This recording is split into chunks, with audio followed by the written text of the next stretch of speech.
Hi guys, Steph here. Right, what have we got for you today?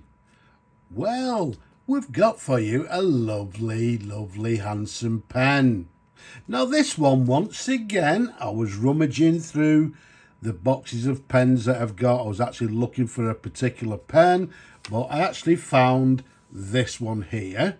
It was a little bit on the tired side, but I said to myself, no, that's a lovely pen.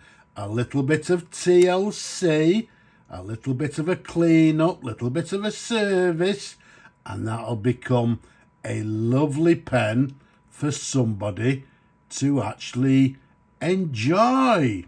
So why have a lovely pen like this sat in a box when there could be somebody out there that will actually enjoy it and actually use it? So what is it? It's a Swan self-filling pen. Let's take you straight to the barrel imprint first of all. There you go. Swan self-filling pen. It's got the Swan logo to the very left there. Underneath it has Mabie Todd Company, and then it's got the made in England. So a lovely clear imprint. To the very bottom, it's not as clear, but I'm hoping maybe I can show it to you. But it has a number 1, it has SF, and then the word fine. Okay, so I'm hoping that's it there. So it's got SF and then the word fine. Okay, so the SF being the self-filler, being the number 1, and fine, I assume, is the nib. We'll take a look in a moment. But as I said, it was just a little bit dull, little bit tired. I've fully disassembled the pen. Everything internally has been cleaned. We've put a brand new sack in the pen, and the pen is now ready to go. So we'll find a new home for it, and hopefully somebody will enjoy it for many years. You can see it's a lever fill. It's got quite a long lever there, and if we just lift the lever for you there, okay, you can see it's got this little sort of indent in there and little wire just inside, which is a little locking mechanism. Okay, so there we go. It just simply locks into place. So a lovely little touch from a pen that, yes, I would say it's an antique fountain pen, because I'm dating this pen from around about the 1930s, and it's just after when, well, I assume when they just introduced, because you'll see in a moment, this one's got a screw on, screw off cap. And just before that, the 1910s, 1920s, these pens still had the friction fit caps. So going to the cap again, let's show you there. Once again, we've got a Swan. Is it SF-1? Can't remember which way round it is. Difficult to tell over the camera. I think that might be it there, but it says Swan SF-1. So a lovely imprint on the cap as well. It's got some little bit of knurling to the very top of the cap there, as you can see there.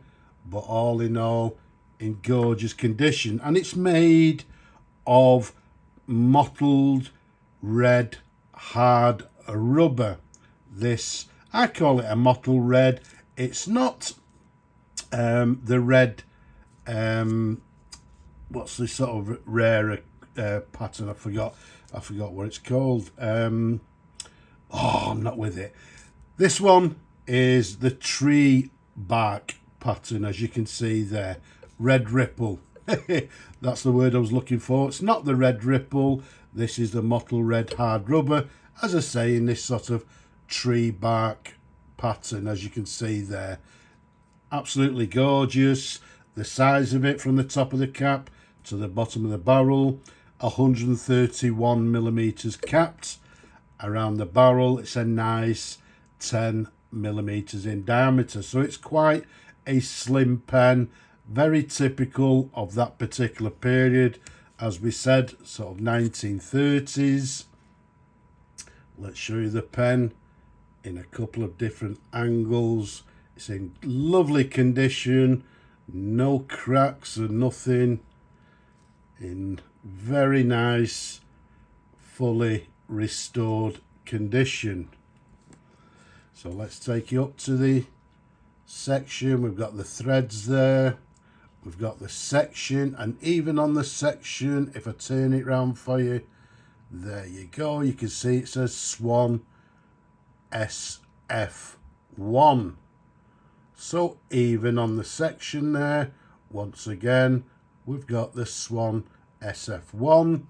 You can see the section slightly concaved, flares out towards the nib. And then if I just keep it nice and still, we've got this lovely, yeah, it's a Swan Mabie Todd, and this is actually a New York. You can see to the very bottom, or maybe you can't, to the very bottom it has NY for New York. So it's a lovely early, as I said, New York nib. There's a sideways view. There's the feed, again very typical of the period for this pen. And once again, if we just show you the feed there, you can see once again on the feed it has Swan SF-1. So it's actually, it's got imprints literally all over the pen, so you can definitely see what model it is.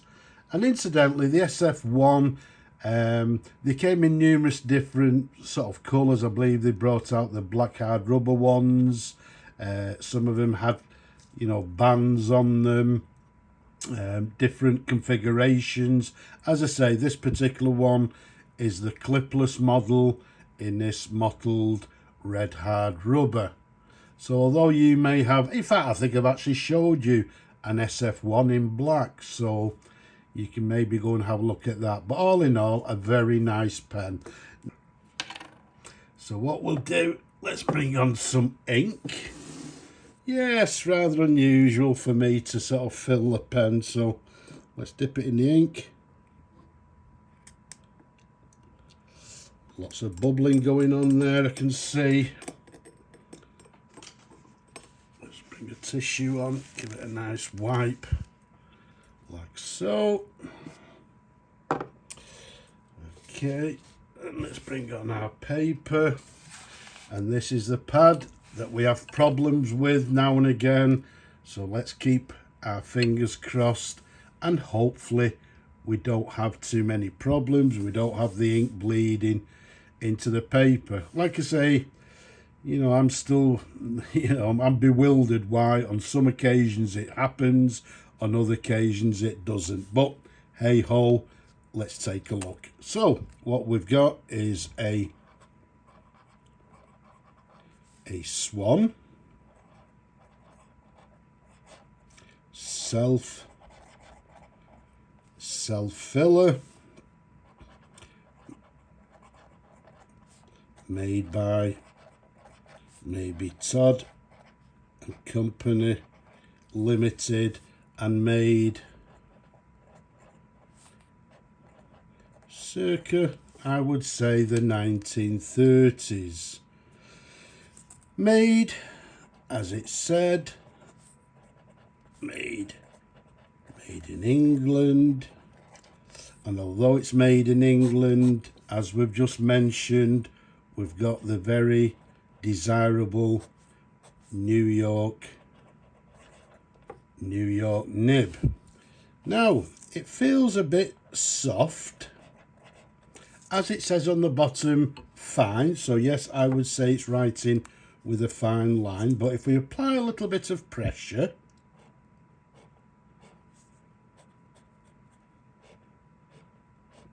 there we go.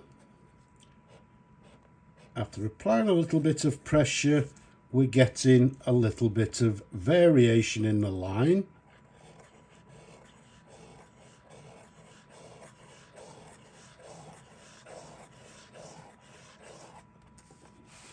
Look at that. Okay, so I'm applying a little bit, I'm getting a bit of skipping because I don't like to put too much pressure on. I'm yet to break a nib, but I don't want it to happen on the first time. But as you can see there, it's writing with a flexi nib with a nice little bit of variation in the line. And there we have it. A nice pen that deserves to be used by somebody, enjoyed by somebody, and not sat in a box, somewhere in a box and being unloved. A gorgeous pen. I hope you've enjoyed looking at the video and looking at this pen as much as I enjoyed showing them to you people. Don't forget, down below, leave a comment below. Don't be shy, give the video a thumbs up if you will. Subscribe to the channel. But now I'm just going to say Slavo Kriini from me and this lovely pen. Bye bye for now.